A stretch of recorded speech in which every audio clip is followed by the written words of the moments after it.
നമസ്കാരം. ഭരണഘടനയെ തൊട്ട് തൊഴുതുകൊണ്ട് തുടങ്ങട്ടെ. സ്വാഗതം വക്രദൃഷ്ടിയിലേക്ക്. മൂന്നാമത് മോദി സർക്കാർ സത്യപ്രതിജ്ഞ ചെയ്ത് അധികാരമേറ്റു. ഭരണഘടനയെ തൊട്ട് തൊഴുത് തെലുങ്കു ദേശക്കാരെയും ബീഹാർ ബാബുമാരെയും മുറുകെ പിടിച്ചാണ് ഭരണം. ഭരണഘടനാ പ്രേമം കൂടുതൽ കാട്ടിയാണ് ഇത്തവണ പ്രധാനമന്ത്രിയുടെ അധികാരമേൽക്കൽ എന്നു മാത്രം. നീ കൂടെ ഉണ്ടാവില്ലേ? കട്ടയ്ക്ക് കൂടെ ഉണ്ടാവും. കട്ടള പോലെ പുറയിലുണ്ടാവും.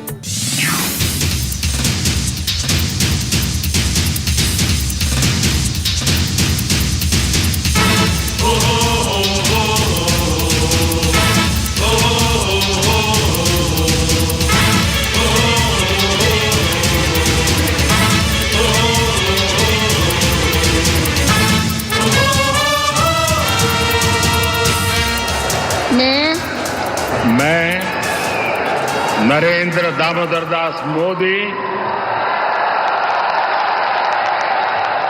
ईश्वर की शपथ लेता हूं कि मैं विधि द्वारा स्थापित भारत के संविधान के प्रति सच्ची श्रद्धा और निष्ठा रखूंगा.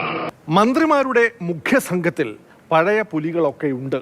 തെരഞ്ഞെടുപ്പ് വിജയത്തെ തുടർന്ന് നാട്ടിൽ സാമാന്യം നന്നായി ആറാടിക്കൊണ്ടിരുന്ന സുരേഷ് ഗോപിക്കും വന്നു ഒരു വിളി.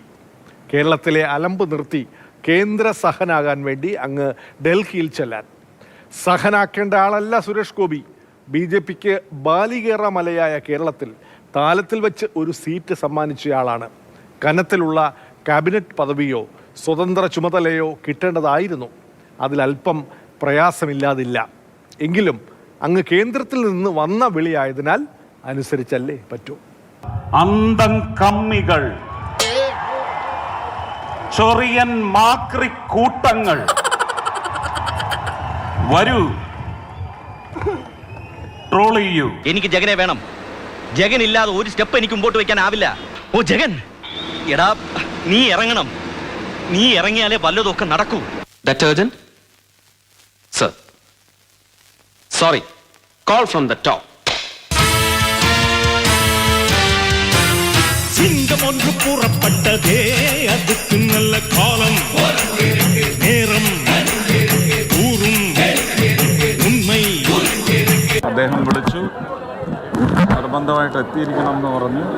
എത്തുന്നു. ബാക്കിയെല്ലാം ഇനി അവിടെ ചെന്നാൽ. சிங்கம் ஒன்று கூறப்பட்டதே, உன்னோடு ரத்தம் சிந்த உண்மை உள்ள கூட்டம் உண்டு.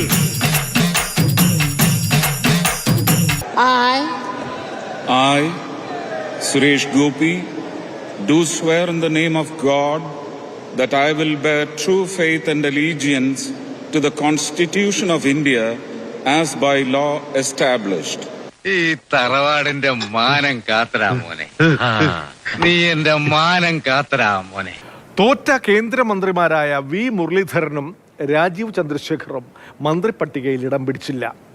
രാജ്യസഭയിൽ ഒരാളെ എത്തിച്ച് മന്ത്രിയാക്കാൻ മോദിജിയുടെ പ്ലാനുണ്ട് എന്നറിഞ്ഞ് പലരുടെയും മനസ്സിൽ ലഡു പൊട്ടി. പക്ഷേ നറുക്കു വീണത് ജോർജ് കുര്യനായിരുന്നു. അശോക എന്താ നിന്നെ അല്ലടാ മോനെ. അശോക കുട്ടിമാമ എന്നെ വിളിച്ചോ? സുരേഷ് ഗോപിക്ക് പിന്നാലെ മറ്റൊരു മലയാളി കൂടി കേന്ദ്രമന്ത്രിസഭയിലേക്ക് എത്തുകയാണ്, ജോർജ് കുര്യൻ. ഇപ്പൊ വിശ്വാസായില്ലേ? എന്നാലും എന്റെ പൊട്ട നീ ഇതെങ്ങനെ? ഞാൻ ട്രൈ ചെയ്തിടാ. Try. I, George Kurian, do swear in the name of God that I will bear true faith and allegiance to the Constitution of India as by law established. Secret ഫയൽസിൽ കയറി പറ്റാൻ നിങ്ങളെ പോലെ തറവേല കാണിക്കാതെ തറയിൽ വേല ചെയ്ത് രഹസ്യങ്ങൾ കണ്ടുപിടിക്കുന്ന ഒരു പഴയ MAML-കാരനാണ് ഞാൻ. നേരത്തെ പറഞ്ഞത് വീണ്ടും ആവർത്തിക്കുന്നു. ഇനി ജോലിക്ക് വേണ്ടി ആരും ഈ കടൽക്കാറ്റ് കൊള്ളണമെന്നില്ല. ഇരുവർക്കും സർവനാശം ഭവന്തു.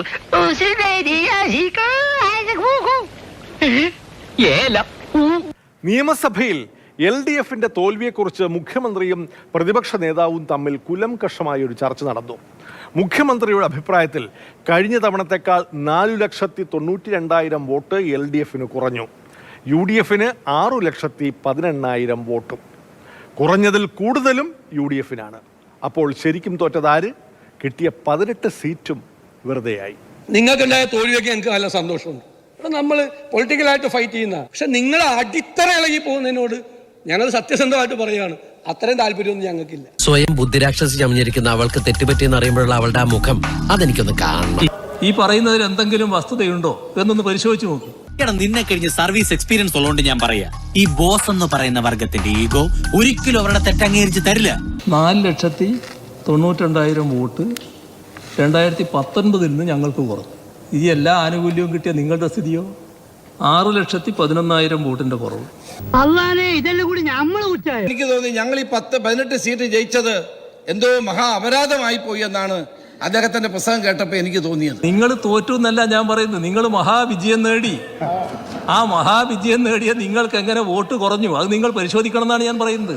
നമുക്ക് കൂടെ 49 പേര് വഴി തെറ്റി പോയിട്ട് സാർ. അയ്യോ, 49 പേർക്ക് അപ്പൊ സ്വാമിക്കല്ലേ വഴി തെറ്റി?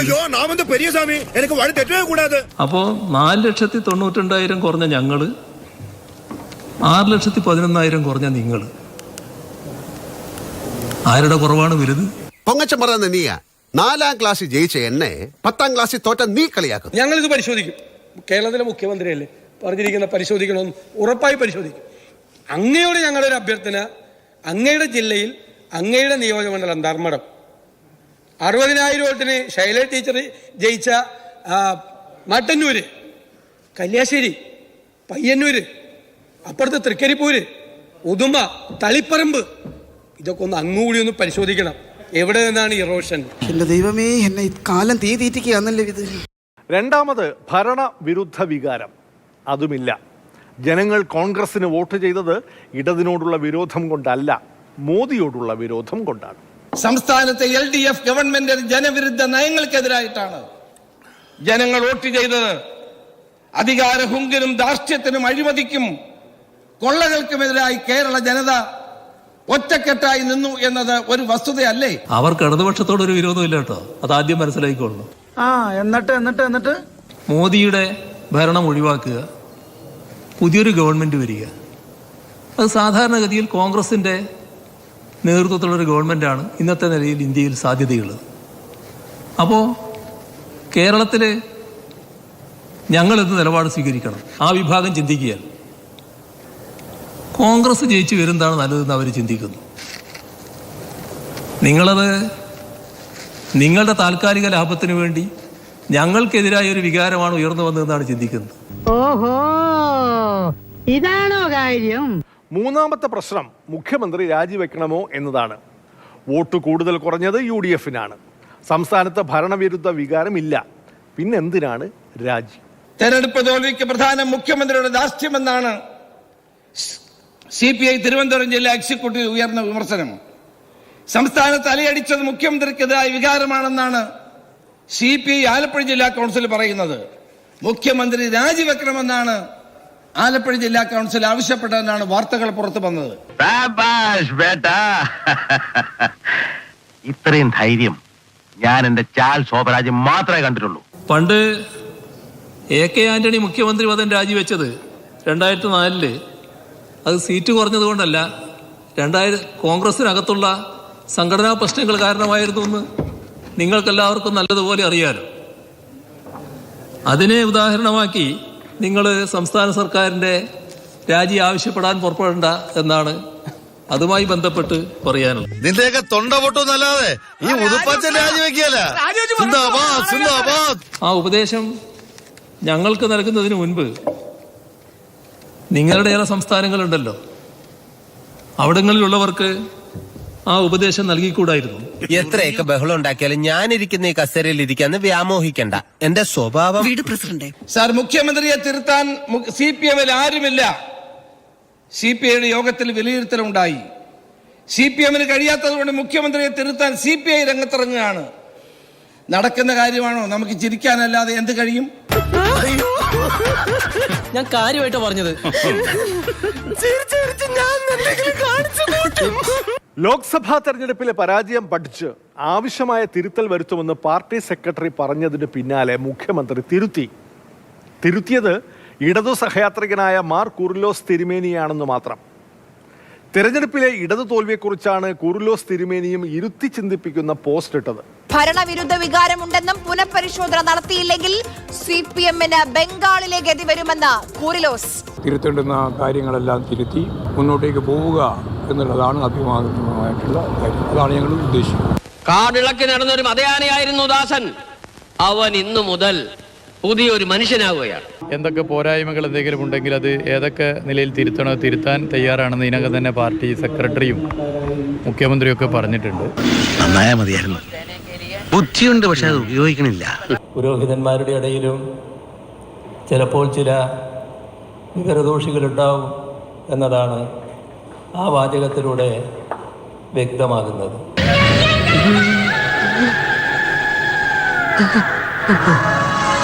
ബുദ്ധിയുണ്ട്, അത് ഉപയോഗിക്കാനും തുടങ്ങിയിരിക്കണു. അത് മുഖ്യമന്ത്രി അങ്ങനെ ബിഷപ്പുമാരെ ഇടയ്ക്കിടയ്ക്ക് നിർദ്ദിഷ്ട ജീവിയെന്നും ഇപ്പൊ എന്താ വിളിച്ചത്, വിവരദോഷികളുണ്ടാവും. അദ്ദേഹം വലിയ വിവരമുള്ള ആളല്ലേ. ക്ഷമിക്കും, അവൻ കൊച്ചല്ലേ, വിവരം വരാൻ ഇനിയും 2-3 വർഷം എടുക്കും. അതിനുള്ള വളം ഞാൻ ഇടുന്നുണ്ട്. അദ്ദേഹത്തെ അത്രയും വിവരമുള്ള ഒരാൾ കേരളത്തിൽ ഇല്ലാന്ന് എല്ലാവർക്കും അറിയാമല്ലോ. അവൻ ഇച്ചിരി ബഹുമാനം കൂടിയിട്ടുണ്ടല്ലേടാ. എനിക്ക് അവന്മാര് സാറിന് താങ്ങിയത് പോലെ തോന്നിയത് അല്ല, ബഹുമാനം കൂടിയിട്ടുണ്ട്, എങ്കിൽ കൂടി കാണും. സർക്കാരിനെ വിമർശിക്കുന്നവരെല്ലാം വിവരദോഷികളാണ് എന്ന് പറയാനുള്ള ഈ ധാർഷ്ട്യം, ഇത്രയും കനത്ത ആഘാതം ജനങ്ങളിൽ നിന്ന് കിട്ടിയിട്ടും പിണറായി വിജയൻ അത് മാറ്റിയിട്ടില്ല എന്നത് വിസ്മയിപ്പിക്കുന്നു. മാറ്റരുതെന്നാണ് ഞങ്ങളുടെ ആഗ്രഹം. ഇതുപോലെ തന്നെ പോകണം, ഒരു തിരുത്തലും ഉണ്ടാകാതെ ഇങ്ങനെ തന്നെ പോകണമെന്നാണ് ഞങ്ങളുടെ ആഗ്രഹം. ഒരു കുഴപ്പമില്ല, സന്തോഷമുള്ളൂ മക്കളെ, സന്തോഷായി. എല്ലായ്പ്പോഴും പ്രളയവും കിറ്റുമൊന്നും ഉണ്ടാകില്ലെന്ന് പറഞ്ഞതാണ് മുഖ്യമന്ത്രിയെ ചൊടിപ്പിച്ചത്.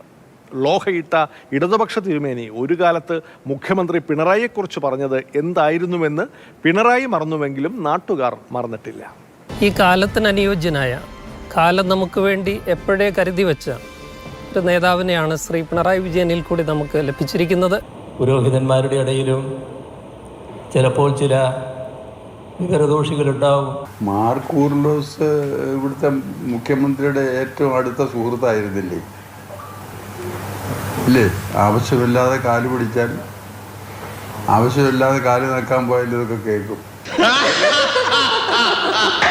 മുഖ്യമന്ത്രിക്ക് ചുറ്റുമുള്ള ഉപജാപക സംഘമാണ് ഇരട്ടച്ചങ്കൻ, കാരണഭൂതൻ.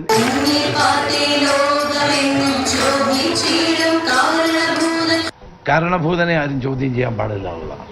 ചോദ്യങ്ങൾക്ക് മുകളിലാണ് അദ്ദേഹം. സൂര്യനെ പോലെ അതാ കാര്യം കേട്ടോ, കരിഞ്ഞു പോകും. നിർത്തിയങ്ങ് അവമാനിക്കുവാണെന്നേ. ഒരപ്പം കൊണ്ട് 5000 പേരെ ഊട്ടുന്നതിനേക്കാൾ ദുഷ്കരമായിരുന്നു LDF-ൽ 2 രാജ്യസഭാ സീറ്റ് 5 ഭൈമി കാമുകർക്കിടയിൽ പങ്കുവയ്ക്കാൻ. ഒഴിവ് വന്ന 3 സീറ്റുകൾ CPM-ൻ്റേതും CPI-യുടേതും കേരള കോൺഗ്രസിൻ്റേതുമാണ്. കേരള കോൺഗ്രസിന് മുമ്പ് കയ്യിലൊരു രാജ്യസഭാ സീറ്റുമായി വന്നവരാണ് RJD.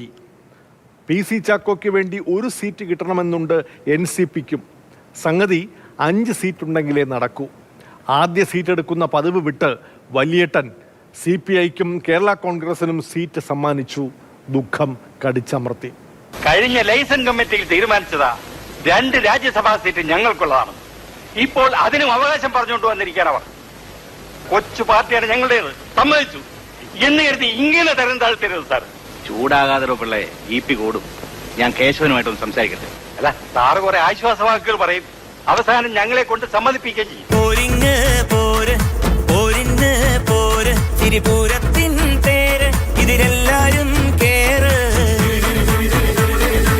വലിയ പാട് തന്നെയായി മുന്നണി സംവിധാനം. വെളിവില്ലാത്ത കുറെ പാർട്ടികളും അതിനൊക്കെ കുറെ നേതാക്കന്മാരും. എല്ലാ കാര്യങ്ങളും കേട്ട് എല്ലാവരും കൂടി ചേർന്ന് കൈക്കൊണ്ട തീരുമാനം 2 സീറ്റിൽ 1 സീറ്റ് CPI-ക്ക്.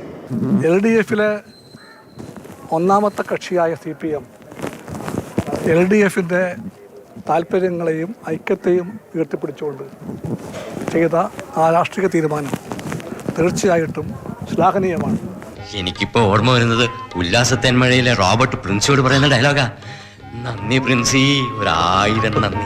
രണ്ടാമത്തെ സീറ്റ് കേരള കോൺഗ്രസ് മാണി.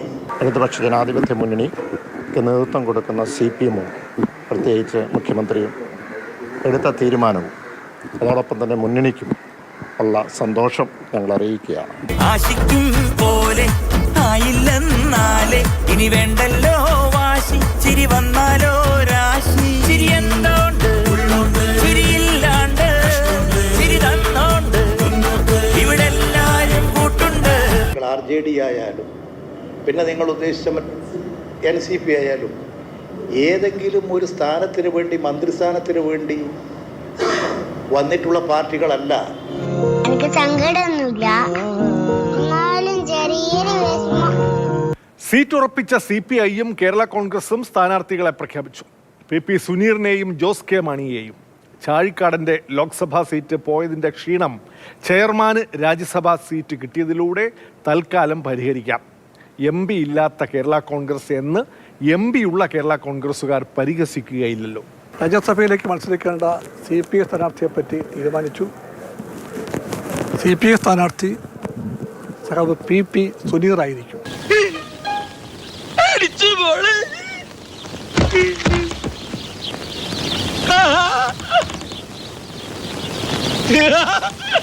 പല ഉത്തരവാദിത്തങ്ങളും ഏൽപ്പിച്ച പാർട്ടി വലിയൊരു ചുമതലയാണ് ഏൽപ്പിക്കുന്നത്. തീർച്ചയായും പാർട്ടിയുടെയും ഇടതുപക്ഷത്തിൻ്റെയും രാഷ്ട്രീയ ഉയർത്തിപ്പിടിച്ച് പാർലമെൻറ്റിൽ പരമാവധി കമ്മ്യൂണിസ്റ്റ് പ്രവർത്തിക്കും. വളരെ സന്തോഷം.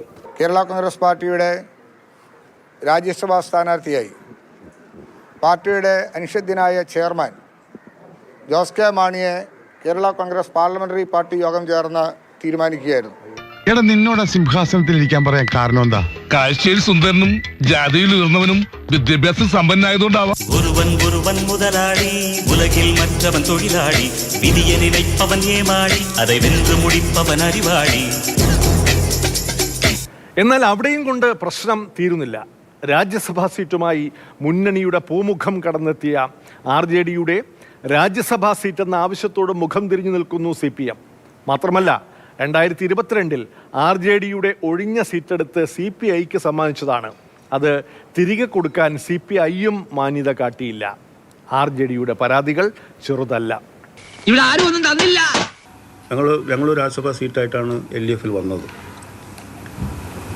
2022 കാലാവധി അവസാനിച്ചപ്പോൾ CPI സീറ്റ് എടുക്കുകയുണ്ടായത്. 2024 ആ സീറ്റ് ഞങ്ങൾക്ക് തരേണ്ട മാന്യത അവർ കാണിക്കണമായിരുന്നു. ഇവിടൊന്നും കിട്ടിയില്ല. മുന്നണിയുടെ കെട്ടുറപ്പിന് വേണ്ടി CPM വിട്ടുവീഴ്ച ചെയ്തു എന്നാണ് പറഞ്ഞത്. അങ്ങനെ ഞാൻ കേട്ടത്.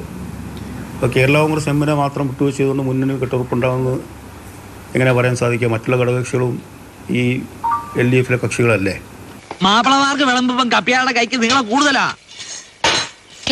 ചേട്ടനിപ്പം എന്താ വേണ്ടേ? എന്തുകൊണ്ടോ മന്ത്രിസ്ഥാനത്ത് ഞങ്ങൾ പരിഗണിക്കുന്നില്ല. ഇപ്പം തീർച്ചയായിട്ടും ഇപ്പോൾ 2 വർഷമുണ്ട്. ആ 2 വർഷം ഞങ്ങൾക്ക് മന്ത്രിസ്ഥാനം നിർബന്ധമായിട്ടും തരണം. ഇവിടെ ആരും ഒന്നും തന്നില്ല. ഞങ്ങൾ വലിഞ്ഞു കയറി വന്നവരൊന്നുമല്ല. ഞങ്ങൾ LDFൽ ക്ഷണിച്ചിട്ട് കൊണ്ടുവന്നതാണ്. ഒന്നുമില്ലാത്തടത്തുനിന്ന് വന്നതൊന്നുമല്ല. 4 നേരം അന്തസ്സായിട്ട് ആഹാരം കഴിക്കുന്ന കുടുംബത്തിൽ നിന്ന് ഈ പള്ളിക്കാരൻ തന്നെ വന്ന് കിടക്കുന്നത്. പ്രവർത്തകർ നിരാശരാണ്, തികച്ചും നിരാശരാണ്. അവർ ചോദിക്കുന്നത് എന്തിനാണ് നമുക്ക് ഒറ്റയ്ക്ക് നിന്നാൽ പോരെ? എന്തിനാണ് നമ്മൾ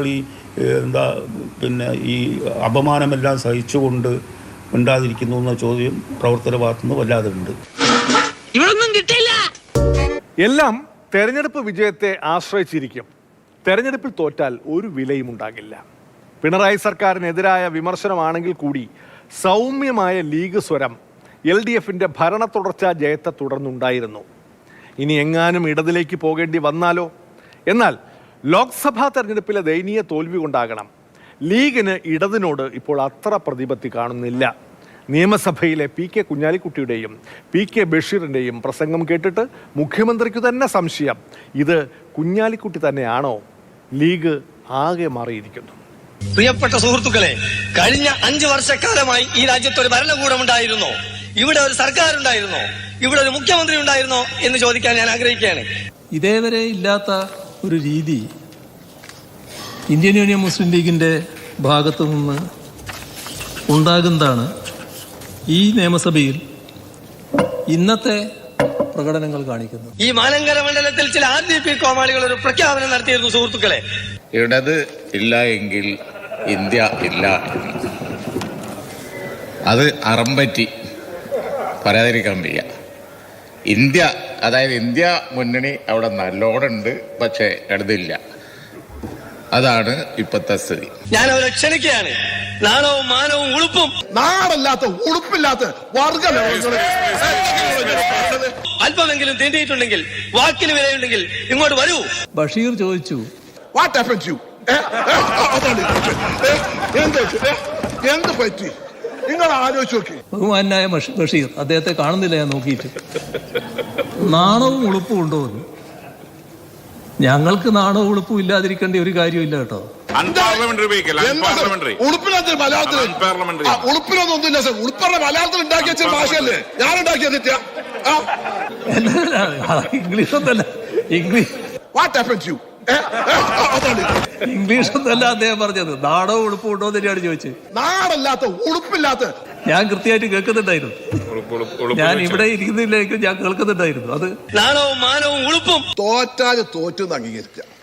ജയിച്ചോനെ MP ആൻ പറ്റുള്ളൂ, ജയിച്ചോനെ MLA ആൻ പറ്റുള്ളൂ. പിന്നെ വെറുതെ അതും ഇതൊക്കെ പറയേണ്ട കാര്യം. ആ തേണ്ടി RDPയുടെ തൊലി ഒരിക്കലാണ് ഉത്തമ. സഹിക്കല്ലാതെ എന്ത് ചെയ്യാം? നിങ്ങൾ പറഞ്ഞു ഇടതുണ്ടെങ്കിലേ ഇന്ത്യ ഉള്ളൂ. സാറിന്റെ നാട്ടിലെ 2-3 സഖാക്കൾ പറഞ്ഞു, ബഷീറാക്ക ഞങ്ങൾ ഇന്ത്യ ഒക്കെ ഒന്ന് കറങ്ങാൻ പോവാണ്. എന്ത് ചോദിച്ചു? ഞങ്ങൾ ഉണ്ടെങ്കിൽ ഇന്ത്യ ഉണ്ടാവുള്ളൂ, പോയി കാണട്ടെ. മടങ്ങി വന്നപ്പോ തെരഞ്ഞെടുപ്പ് പോയപ്പോ ഇവര് സഖാക്കൾക്ക് ബോധ്യായി കോൺഗ്രസ് ഉണ്ടെങ്കിലേ ഇന്ത്യ ഉണ്ടാവുള്ളൂ. ഇങ്ങനെ ഒരു വിധി എഴുത്തുണ്ടാവുമെന്ന് സ്വപ്നത്തിൽ പോലും വിചാരിച്ചല്ലോ. അതാണ് നവകേരള സദസ്. അത് ശരിയാണ്. ആ ബസ് ഞങ്ങളൊക്കെ അധികാരത്തിൽ വന്ന ഒന്ന് വെക്കും. എന്തിനാണോ? ഇടതുപക്ഷത്തിന്റെ അന്തകനായ ഈ ബസ് ഞങ്ങൾ മ്യൂസിയത്തിൽ വെക്കും. ഞാൻ ആലോചിച്ചപ്പോ ഒരു കാര്യം തോന്നിപ്പോവാണ്. എന്തേ? ലീഗിന് വരുന്ന ഒരു മാറ്റമാണ് കാണിക്കുന്നത്. ഇത് ഈ ജയത്തിന്റെ വലിയ തോതിലുള്ള ഒരു മത്തുപിടുത്തം അതുണ്ടായിരിക്കുന്നു എന്നാണ്. നാടല്ലാത്ത ഉളുപ്പില്ലാത്ത അത് വേണ്ട എന്നാണ് എനിക്ക് പറയാനുള്ളത്. തെരഞ്ഞെടുപ്പിൽ എന്തായാലും ജയിക്കുമെന്ന് വിചാരിച്ച് ഞാൻ പല വെല്ലുവിളികളും നടത്തിയതാ. ആകെ അബദ്ധമായി. രാഹുൽ ഗാന്ധിയുടെ ധർമ്മസങ്കടത്തിന് പരിഹാരമായി. വയനാടാണോ റായ്ബറേലിയാണോ ഉപേക്ഷിക്കേണ്ടത് എന്ന ശങ്കയായിരുന്നു വയനാട് വന്ന് രാഹുൽ പ്രകടിപ്പിച്ചത്. രണ്ടു കൂട്ടർക്കും സന്തോഷകരമാകുന്ന തീരുമാനമായിരിക്കും എടുക്കുക എന്നാണ് രാഹുൽ ഗാന്ധി പറഞ്ഞതെങ്കിലും വയനാടുകാർക്ക് കാര്യം മനസ്സിലായി. ഗുഡ് ബൈ വയനാട് എന്ന് പറയാനാണ് രാഹുൽ വന്നത്. നന്നായിരിക്കട്ടെ, പോയി വരൂ രാഹുൽ എന്ന് വയനാടും ആശംസയേകി.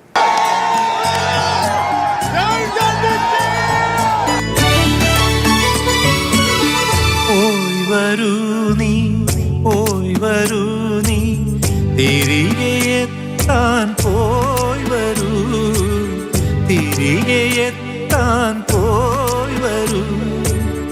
ലോകമെല്ലാം കീഴടങ്ങും സ്നേഹമായി നീ പോയി വരൂ, സ്നേഹമായി നീ പോയി വരൂ.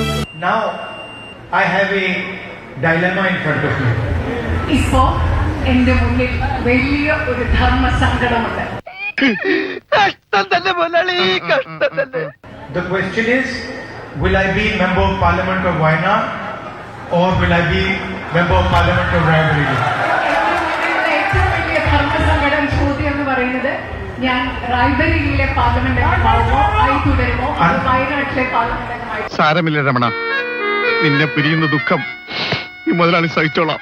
മുതലാളി, is that both Wayanad and Amethi and Raebareli will be happy with my decision? ഞാൻ നിങ്ങളോട് പറയുന്നത്, ഞാൻ നിങ്ങൾക്ക് ഉറപ്പു നൽകുന്ന ഒരു കാര്യം എന്ന് പറയുന്നത്, ഞാൻ ഏത് തീരുമാനമെടുത്താലും ആ തീരുമാനം വയനാട്ടിലെ ജനങ്ങൾക്കും റായ്ബറേലിയിലെ ജനങ്ങൾക്കും സന്തോഷമുള്ള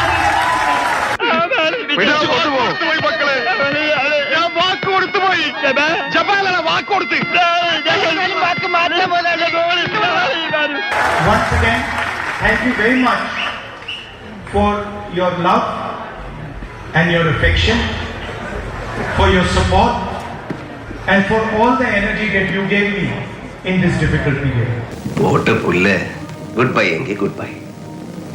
ഇവിടെ വരുന്നവരൊക്കെ വിനോദസഞ്ചാരികളാണ്. അവര് സഞ്ചരിച്ച് പൊട്ടിച്ചിരിച്ച് സന്തോഷം തിരിച്ചു പോകും. അവരെ പൊട്ടിച്ചിരിപ്പിച്ച് സന്തോഷിപ്പിച്ച് വിട്ട് ജീവിക്കുന്ന കോമാളിയും കുരങ്ങനുമാണ് ഞാനും നീയൊക്കെ.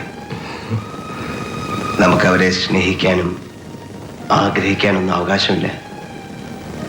നമുക്കവരോട് ആത്മാർത്ഥമായിട്ട് പറയാവുന്ന 2 വാക്കേ ഉള്ളൂ: വെൽക്കം, ഗുഡ് ബൈ. ഇതിലൊതുക്കിയാൽ ഓൾവേസ് ഹാപ്പി.